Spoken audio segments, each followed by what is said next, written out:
Okay, good afternoon. We are going to go ahead and get started. Thank you for joining us for the first of the two sessions about AP, pre-AP, and concurrent enrollment. We do these every year. It's a requirement to make sure everybody's aware of the pre-AP and AP expectations and guidelines, but more importantly than that, I try to find some information that's worthwhile to share with parents if you're going to give up an hour of your time to hopefully plant some seeds and some things to think about as you're going through. So, well, that was really my welcome, so I'm going to go ahead. There are so many opportunities for kids now, whether it's through AP. The concurrent program keeps expanding, and we'll talk about that. And then we also have some other opportunities as they're juniors or as they're seniors now to do some internship programs that are super interesting. That's not necessarily included in this, but if you're the parent of a junior that's going to be a senior next year, something definitely to look into. We did it in a very small scale this year, but it's going very well, and they're looking at expanding that next year. So, again, we're going to talk about what advanced placement is. I know a lot of people are familiar with the pre-AP from the middle school. It's a little bit different once they get up here for us, what it's like, what the exams are and what they mean, what concurrent enrollment is. And then also I'm going to throw in at the end a little bit of information. We added this last year about CLEP testing, because if we're talking about all the ways the kids can earn college credit, either before or while in high school or before college, CLEP testing is one of those options as well. And then at the end, we're going to talk about how you kind of maneuver the waters and try to figure out the best steps for your student. So, starting with what AP is. AP courses are college level courses offered in a high school setting. That means that our teachers go through special trainings in the summertime to learn the advanced topics they're supposed to present to your students while they're in high school. It typically represents what's taught in an introductory class. I'll show you a slide in a minute that shows you how many hours you can earn from some AP exams that is above and beyond a single introductory class. So some of the exams that seem super hard for kids, there's a reason, but we'll talk about that in a minute. And then the AP exam is a test that they sit for at the end of their class. That's what differentiates a pre-AP class and a true AP class. For it to have an AP title, it means that at the end of it, they either sit for a lengthy test, or we have a couple of classes where they present portfolios. The art classes and one of our computer classes, they do portfolios instead of an exam. It has to be paid for by the parents or the student if they have their own job. The exam shows their level of their mastery level of the college work. Typically, and my next slide talks about the scores, but typically considering 3 or higher is what kids consider passing, what most colleges consider passing. And then the pre-AP courses, again, are designed to prepare the students for the AP courses. They have some of the same concepts and teaching styles. They try to give them some of the same requirements as far as reading, but there is a large difference between a pre-AP class and AP courses. So looking at the scores, I'm just going to get them all up there. So every standardized test that you take through high school, whether it's the ACT, with a high score of 36, or the SAT, and then the AP test, they all have their own scale. So for most people, saying you made a 3 on a test doesn't sound like a great score, but 3, 4s, and 5s are considered passing. 1s and 2s mean you tried really hard and maybe you would be okay in the class, but you haven't proven that you should be able to skip that class. You haven't already earned the credit for that class. And that's something that we're going to talk about. It's not saying that you failed. It's just saying that you didn't earn credit to be able to skip that class in college. They recommend that you go ahead and take that class in college before you take the future classes. So the classes that we are able to offer here at Carl Albert, we have several for studio arts.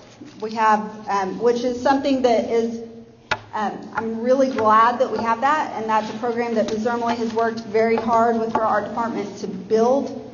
It is one of our strongest AP programs, the AP art program. So if your child is interested in drawing, in sculpture, in painting, especially in photography, that has really taken off. The mixed medias type of art, you can either do drawing, 2D portfolio, or you can do a 3D portfolio. So she works with all of those students. And then we have junior and senior English. Before that, it's pre-AP. History, we have one that actually is an elective. They can take it, it's alternating years. It will be offered next year. We didn't have it this school year. Human geography. So that is a class that you could choose to take as an extra. Math, right now we just have calculus, AB, and BC. We're looking at trying to bring stats back, but we need to do it the right way and make sure that we have kids that are interested in it. But we're looking at trying to bring an AP stats program back in a couple of years, so hopefully that will work. And computers, you have two options. There's the computer science. The regular computer science A is more of a programming class. And then principles is more of creating programs, more of solving problems. They actually do part of their project together in a group. They have to submit their own answers, but they actually work as though they're on a team at a job trying to build a certain thing, which is pretty interesting. Build some great skills. And then the three sciences we've decided to focus on are biology, chemistry, and environmental science. And if you missed getting the handout, it's the stapled packet that has course descriptions of all of these courses. Quickly on the pre-AP courses, just wanted to point out that on the foreign language, because I believe that you guys can all read through that packet, if the foreign language, the pre-AP Spanish 1, we don't offer pre-AP Spanish 2, and we don't even offer pre-AP Spanish 1 at the high school. At the middle school they do. And they offer pre-AP Algebra 1. At the high school, we don't have enough demand for that, so we just have the regular Algebra 1 and the regular Spanish 1. Pre-AP Spanish at the high school level would be the year before you took AP. And often we have students that would probably skip the pre-AP and go straight into AP just because of the number of years. The other important thing that most students care about, which I hate that this is the focus, but I think we need to discuss it because I think it's a huge focus for the students, is the weighting system. Pre-AP classes receive extra weighting to offset their extra effort that they're putting in. So to kind of safeguard if they make that B for the first time in their life, they're getting a 3.5 instead of a 3.0. So that should allow them to really focus on learning and focus on doing the best and getting what they need to out of the class instead of just trying to make that A. Of course, we'd love if everybody makes an A in everything all the time, but we really need them to focus on learning. And then the AP courses, if they sit for the exam, finishing the course is part of the deal. They have to sit for the exam to earn the full AP weighting of the full extra point. So an A is worth 5.0 and a B is worth a 4.0. If you choose not to sit for the exam, then it just bumps back down to pre-AP. You still get some weighting, but a big part of preparing for that exam is the extra work that it takes to get there when they're studying for that. So if you choose not to take the exam, your effort level falls really back more towards a pre-AP level. There is no weighting for D's and F's.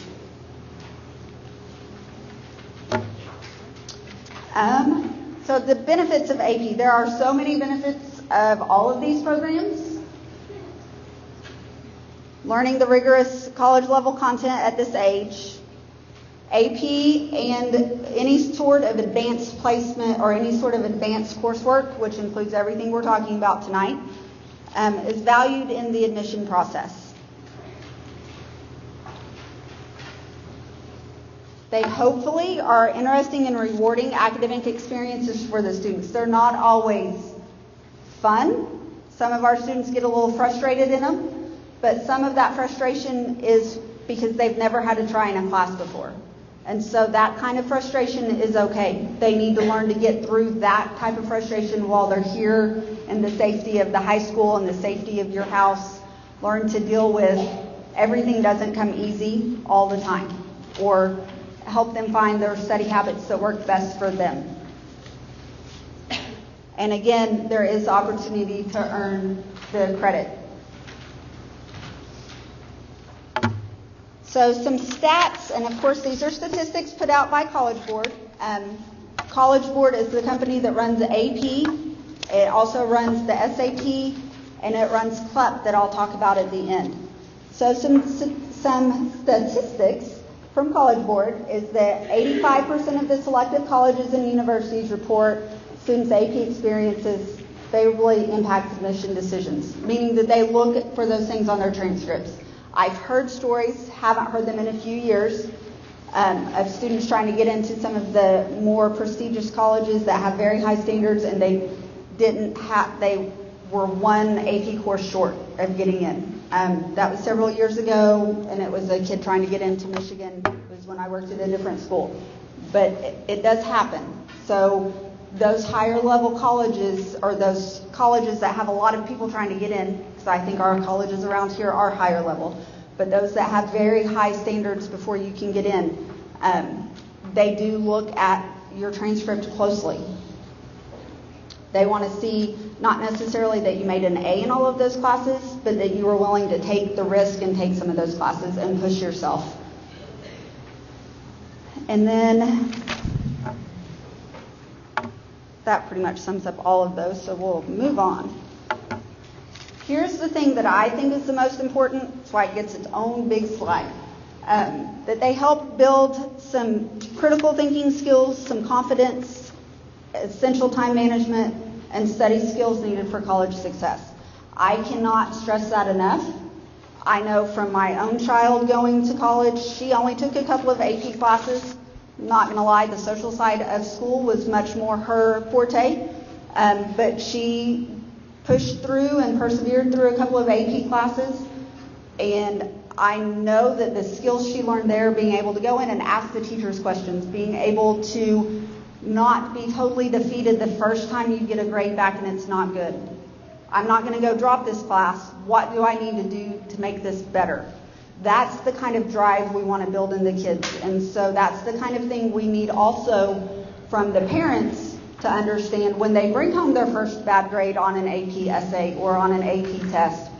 So have you talked to the teacher? What are you going to do this to make this better?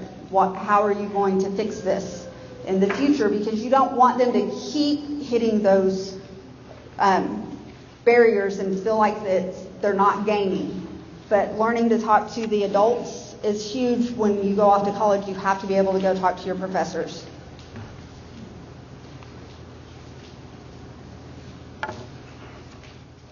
They also throw out some statistics, and I'm sure you could maybe find some that show the exact opposite, because that's how statistics are, right?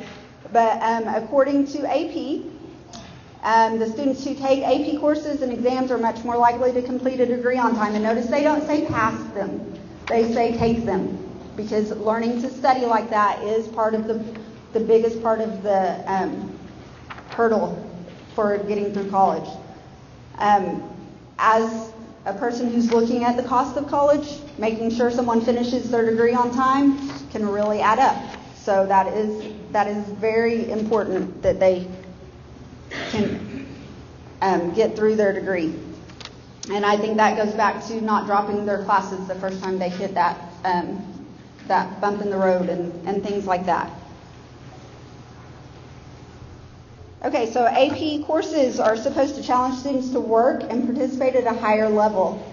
It gives you some opportunities to explore topics in depth.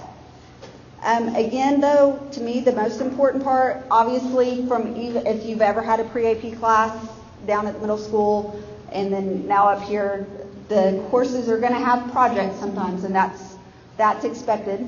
Same thing with some of the AP courses, depends on the topic or on the subject, but the most important part is to do the critical thinking, the analysis, clear written and verbal skills. They do lots of discussions in those classes to hear different viewpoints and different ideas from even their peers. Okay, so the AP exams, talking about those again, they are administered worldwide in May. There are set dates that we have to give them. This sometimes becomes an issue with our sports, and people say, well, why did you schedule the AP exam at the same time state playoffs are? We don't schedule the AP exams. They're scheduled by College Board, and it's set worldwide. And so there's always going to be somebody's sports thing or spring activities that conflict with the test date. Our counselors are great about trying to find the best solution for you. There's makeup dates for those instances, but there's limited things that we can do on changing those dates. We can't give it to you on just the next day. We would have to wait 2 weeks until the appropriate date, and we need to know that early. Be in communication with your counselors if you think that is going to be an issue for you at all.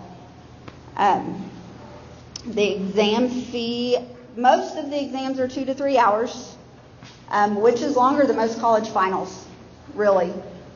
So they are a mixture of multiple choice. They'll have free response. The free response varies. In math, it's where you've got to show your work and work out the problems, explain a little bit of what you're doing. In English, the free and world history, or in history, the free responses are essays.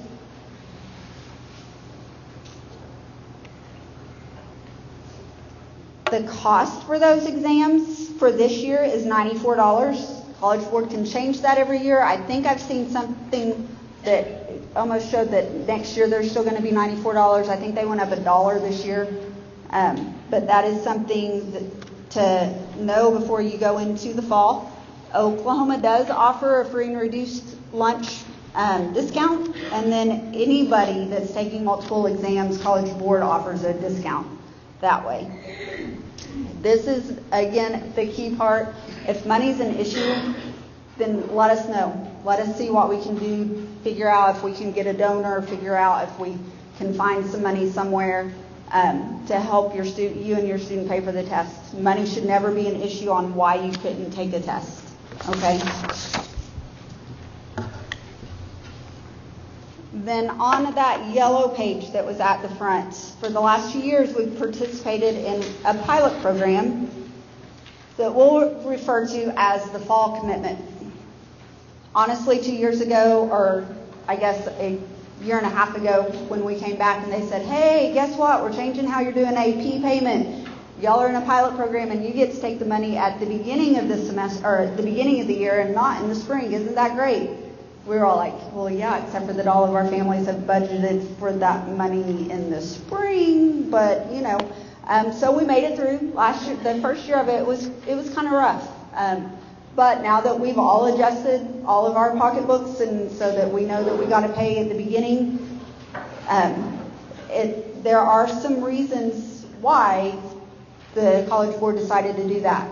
And there are some statistics on there that show how much the scores improved. And I found it interesting that the scores improved the most on some of the underrepresented students. I feel like I'm not saying that correctly. But in the student groups, some of the minority groups in AP. And it's a part of that is they know you've already put that money in, or you know you've already put that money in, so you remember to support your student more. Your student knows they have more buy-in when they know from September, October, hey, I have to take this test, I better be paying attention. So that's a big part of the increase there.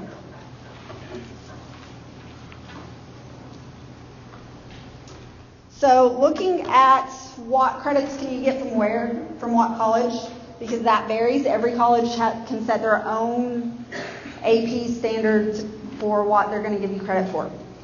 So the www.collegeboard.org, and then it's /AP credit policy. If you haven't gone on the College Board website, you definitely need to look around in this. If you're a student, if you know they're going to pursue several years of the AP program. Even if not, because the SAT is on there and all sorts of other stuff, collegeboard.org. So you can go on and you type in right here your college name. If you knew the 4-digit college code, you can type that. But most of us would just type in the college name. So I did that for a few of our Oklahoma schools on a couple of things. So I started with OU. The thing that I wanted to point out here, the chemistry test. If you make a 4, you get out of the first 2 chemistry classes, which, being part of a Facebook group for my daughter's college, listening to those parents talk to each other, say, any help for the chemistry class, the future engineers, the future medical students, even if you don't make the 4 and get out of those 2 chemistry classes, having that under your belt is going to help you survive that chemistry class in a huge way. So I highly recommend that for those students who know they're going that career path in college, already know now that's what you want to do. Though chemistry is one of those weed out classes. It just is. And unfortunately, it takes out a lot of people who really were passionate about doing that career. So if we could help you fulfill your passion by giving you some confidence in chemistry, then that would be a huge gain in my mind. From OSU, when I pulled OSU's to show chemistry, if you got a 4, then you get 9 hours. Again, it gets you out of those first 2 levels of chemistry. It was close enough that I could get the picture to fit. We don't offer Chinese language, but I thought it was very interesting, so I just threw it on here.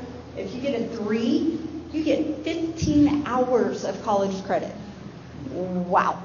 I cannot imagine how hard that course must be. But we don't have anybody who's fluent in Chinese, so we can't offer that course. I pulled this one, just some other examples, and not sure when I pulled it last year which one I was looking at. I know that for a while they redo the AP courses every so often too. They give feedback from the high school teachers, but also from the universities, and they redo the courses. I know this year, world history and U.S. history and government have all been, U.S. history might have been realigned last year, but world history and government are realigned this year. So they just go in and they look at the breadth of what they're asking the high school teachers to teach. They look at the concepts that they're asking them to teach. And make sure it aligns to what they're getting credit for when they go to college. So the thing that I found interesting on this one was we used to have people tell us, and I haven't heard this in a while, why would I ever take environmental science? I'm not going to get credit for it. It doesn't give you maybe exactly an environmental science class, but it gives you science credit. I believe probably when they redid that course, that was something that they corrected in that for the students. And then the English classes, if you make a 4, that's like you're enrolled in 6 hours of college credit. So when people are complaining about the amount of reading or the amount of writing they're having to do with their AP English classes, if you are putting in the work at a level of a 4, almost all of these classes are giving you 6 hours of credit. That's a lot of credit. Like at UCO, if you get a 3, then you get out of 1 college class. For those of you not super familiar with college credit, typically an average class is 3 credit hours. Some of the sciences are usually worth 4 or 5 because they have labs with them. But typical classes, I'm going to take U.S. history, is worth 3 credit hours. A trick I learned when I very first started talking about AP, or going to AP trainings, so 11 years ago, one of the ladies running them had just enrolled her daughter in college, and if you have a kid who passed the tests and the college is saying there's no specific credit they're going to give them, ask them for elective credit.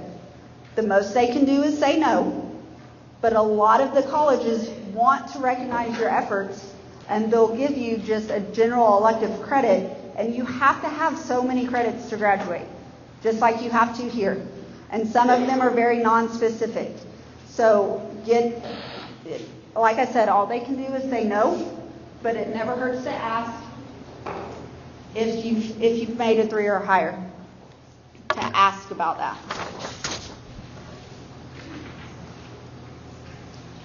Okay, and some myths and some realities. That AP courses are for students who always get good grades. That is absolutely not true. It's for kids who want to put in some time, maybe be challenged. If you have one of those kids that's always bored in every class they ever take, have them take an AP class in the area that they're interested in. If you have that kid and you know that you can't ever get them to do their homework ever anyway, throwing them in 5 AP classes, probably not the best choice. But put them in one that they're interested in and see if you can get them hooked on learning. Get them hooked on this path. I don't think I'll score high enough to get college credit. Again, that's not really the focus, and by all means, that is not the focus of the teachers. The focus of the teachers is to help your kids learn how to learn, especially for our kids that everything's just come pretty easy for them their whole life. And then it's only about earning college credit. I think that's I've said that multiple times. So I will move on. To offer extra instructional time, teachers do a variety of different things.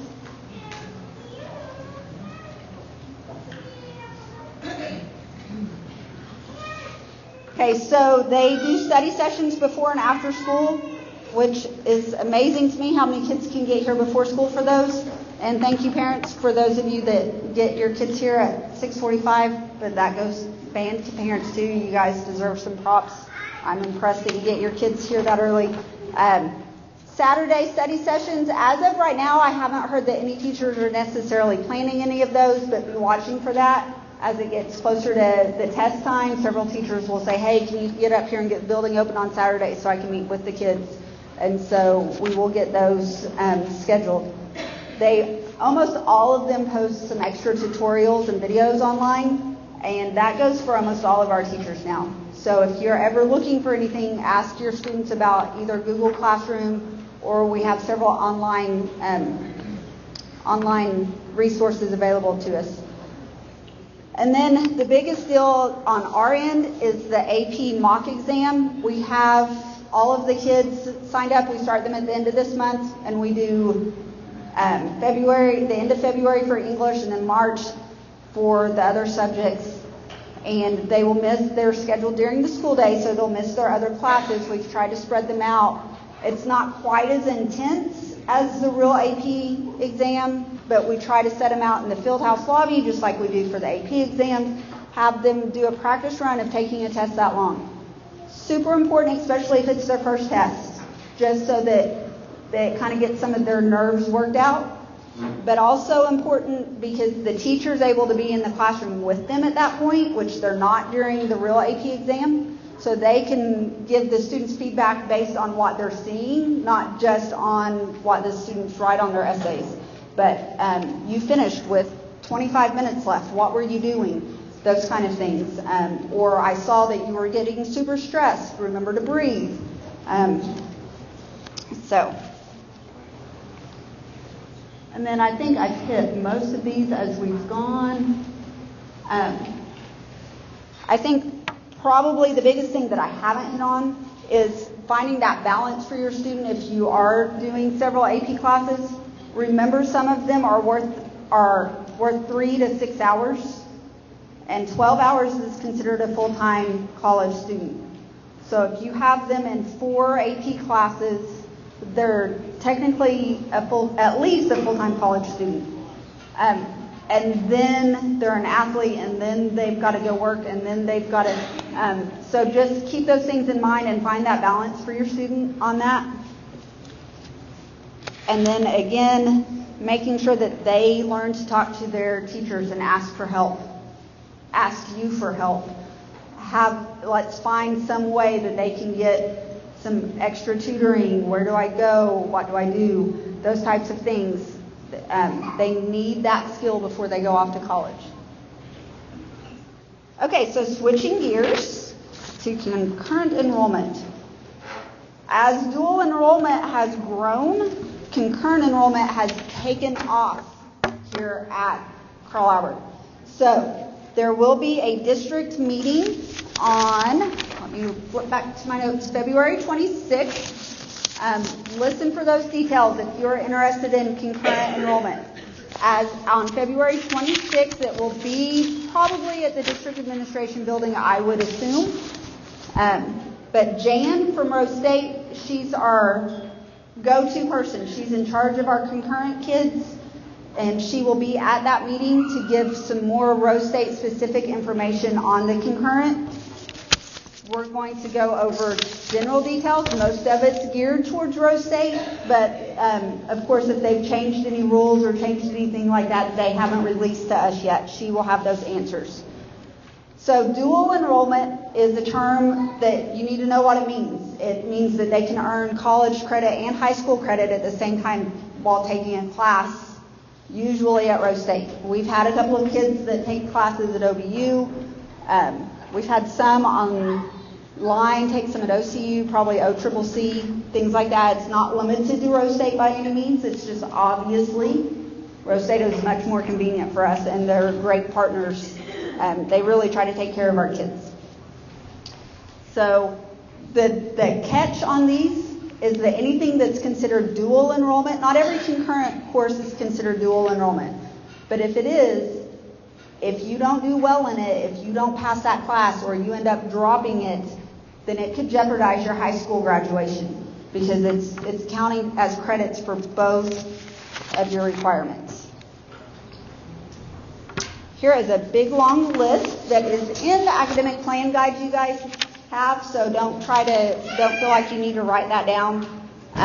It's in the academic plan guide and it's online. But some of the classes that you can take and only have to take once now, this is the third year of dual enrollment, or we'll be starting the third year. Yes. So instead of taking senior government here with us, you can take senior government at Rose State and do it concurrently, and both grades print on your transcript and it counts for your U.S. government credit here. They've added U.S. history to that. English 4 can get a little bit tricky with the kids who've taken AP classes and passed AP credits. So that's where you need to make sure you talk with the counselor before you enroll. If you've passed your AP test before you enroll in English 1, you definitely have to take an English class, but those credits can get kind of tricky sometimes. So you have to take Comp 1 and 2 to get out of taking senior English here. A senior math can be college algebra or any math higher than that. You can't there's a couple of lower maths, even though they're not remedial, they still don't count for your high school credit. They have to be college algebra or higher. And then some humanities, so if you've never taken fine arts, you can get your humanities credit that way. And you can also get your speech, which I am a big proponent. If you are considering doing any class and you're not sure what you want to do and you want to get to have Coach Farley for government, then I highly recommend speech. Almost every major requires you to take a speech class. So that's a good one to just jump in and get over with and get done. And then the sciences are kind of tricky because you have to have a lab. Yes, they can count as one of your high school sciences, but the labs that are associated with the science classes make it really hard, even if unless you're doing probably 3 concurrent classes, then it would probably be fairly easy to work in. But if the science classes make it really hard to work with your high school transcript or with your high school schedule, because they'll have an extended lab, usually 1 day a week.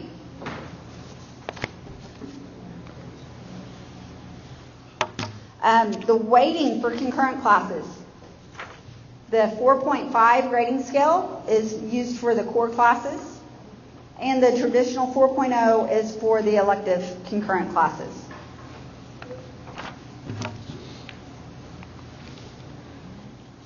And this was smashed on that same slide last year, but I really think this is super important and everybody needs to pay attention to this part. The concurrent courses are transcribed on both your high school and your college transcript. So it's great that you don't, some of the students that are just ready to be out of the high school drama and ready to move on to college, and that's why you want to go do that. But if you make C, if you're even an A-B student in high school and you go and you make a C, not a horrible thing. It's not going to kill your GPA here because you've got so many credits already. But to start your college transcript with a C, and you've got some scholarships that you've got to maintain a certain GPA for, that could really cause you some issues as you go. Because just like how we're in January, February, the teachers don't have that many grades in the grade books, so every grade makes a huge difference on your grade. When you don't have a lot of credits yet, every one of those grades makes a huge difference in your overall GPA. So keep that in mind. If you take summer classes, we have several kids that take some classes during the summer. If you're doing it for dual enrollment and need it printed on your high school transcript, Rose State doesn't automatically send us those transcripts. So you need to bring that to your counselors, okay? I think if the counselors will hound you enough, because if not, they're going to put you in the class. But just know that Rose State will send us the transcripts from the fall semester and the spring semester, but they don't necessarily send them in the summer because you can go take those classes and they don't print on your high school transcript. You can, and there are some rules involved in that. On when can they start taking it? The summer before their junior year? Summer before their senior year. Summer before. That is the bill that is paid. But if they start before their junior year and during their junior year, they have to pay full price. Okay, so you can take concurrent classes the summer before your junior year, but you have to pay full price. The summer before your senior year, you're lumped into the concurrent contract, and so you only pay your fees and books.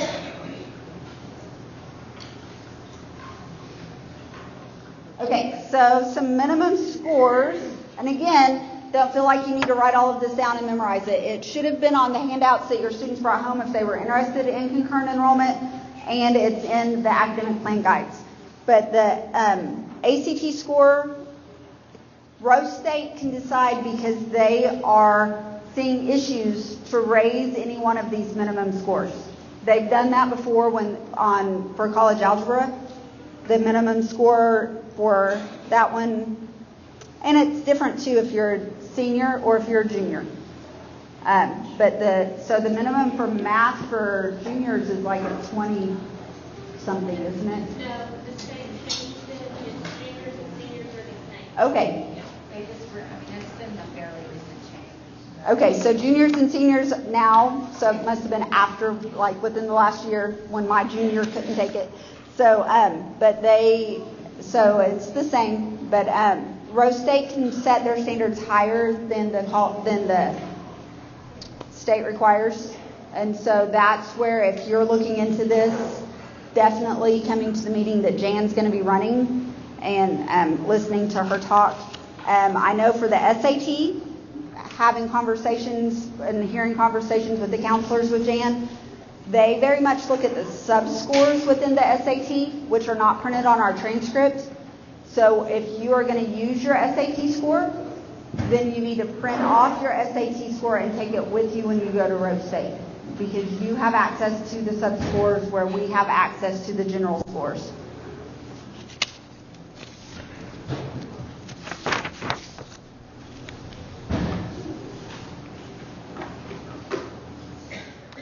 You do have to have a standardized test score. They have, the state did change, and I didn't add that on there to this slide. You can use your PSAT score now. But if your PSAT score wasn't high enough and you haven't signed up to take the ACT or the SAT, please do so. Juniors, we will take the school-wide SAT in April. But if you know that concurrent is your path, then you need to start thinking about taking the ACT and the SAT so that you can have time to retake it so that you can enroll as soon as possible, because the classes do fill up. The classes with the best times and the best teachers do fill up just like any other college campus.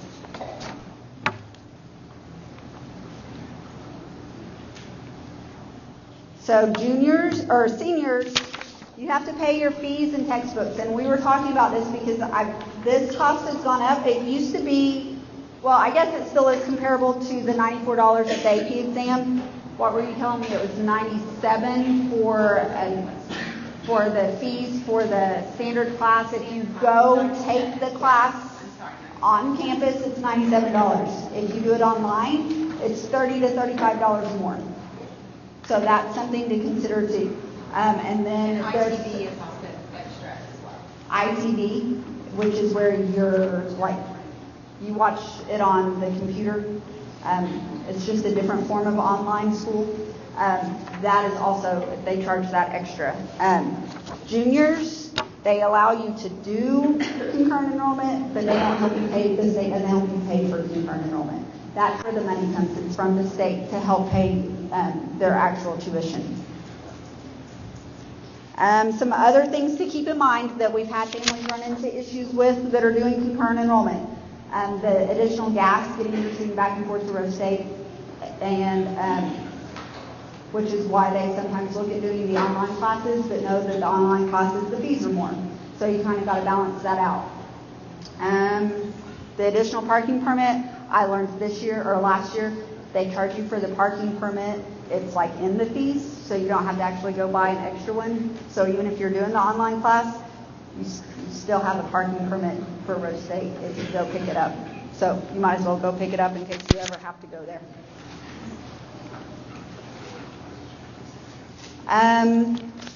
Other things to consider. It is a college class. It's the college atmosphere. The professors are going to talk to your students, not to you. They're going to treat them as a college student.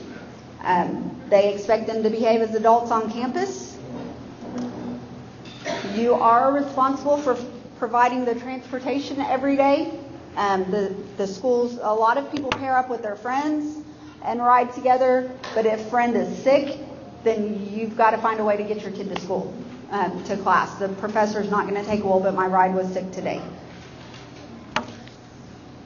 And not only are online classes more expensive, they're actually more difficult than they seem. It seems like all great and glory. I can sleep until 9 o'clock and not have to do anything. Online classes take a lot of dedication. If your student is a procrastinator, I wouldn't jump into an online class to start with. I would make them do the brick and mortar, show up and be there and be accountable type of class for their first college credit. Another thing that is unfortunate about concurrent, there's lots of great benefits, but one of the things that we hear people complain about is, why did you schedule that when my concurrent class is? Well, we have to schedule assemblies. We have to schedule awards assemblies, things like that. They just happen. And so we can't schedule that around the students who've chosen to go take classes outside. Not that we don't want you to go take those classes, but you're still going to miss out on some of the things that happen here. Rose State will not excuse you for assemblies. Another thing, and this seems to have gotten better, but there's still always a little bit of griping about, or a little bit of an uproar about some students that are taking some concurrent classes and maybe not being super successful in them, and then acting like the high school has done something wrong. Remember, college classes are typically after high school. So if your high school student is struggling in a college class, that doesn't mean that the high school's done something wrong. It just means they probably need to still be with us. And so there's tools and things that we have in place in our senior level classes that really start to prepare them to go spread their wings and be responsible and things like that. So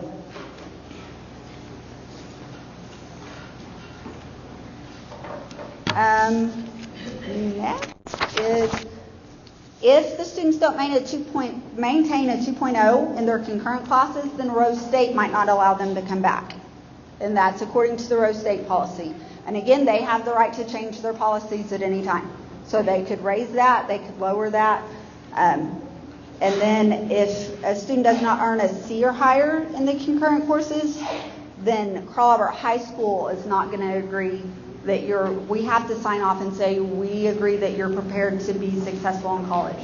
So if you're not maintaining at least C's, which still again hurts my heart how many of our 4.0 kids go and then start their college career with C's. But if you can't maintain at least a C, then we're not going to sign for you to go. We're going to pull you back over here second semester of that school year. And if you're a junior doing that, absolutely, we would give it a shot again your senior year. But that second semester, we would want you back here on campus to make sure you have the tools to be ready. So quickly, CLEP testing is another way you can earn some college credit. It's not something we talk a lot about because we really don't have anything to do with it.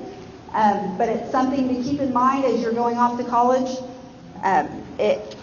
Not every college or university does it, and they usually would prefer that you use their testing. Even though it's the same test given everywhere, they want you to take it on their site so that they know how it was monitored, kind of thing. You can look up information on it on that same site that you can for AP on the College Board website. The cost for a CLEP test is $87. Something for the parents sitting out there. We are such a military city. If there are lots of neat programs and discounts given to the military through the CLEP program. So if any of you are thinking about going back to school and are in the military, you can do it for cheaper than $87. Thought that was pretty neat. So now we've talked about everything. What do you think is the best option? Start talking with your student, start speaking with your student, asking some hard questions, but make sure you're listening, because I know even as a parent, sometimes as a principal, we ask the questions and we expect we know what they're going to say because we know our kids pretty well. And every once in a while, you've got to stop and go, wait, what did you just say? Make sure that you're listening to what they're telling you. There's definitely not a one-size-fits-all in this advanced learning or in advanced coursework opportunities that kids have now. Finding the blended model that works best for you, finding the activities that fit in the best for you. Find a balance. I didn't really hit on this for those of you who are here on the pre-AP side of things.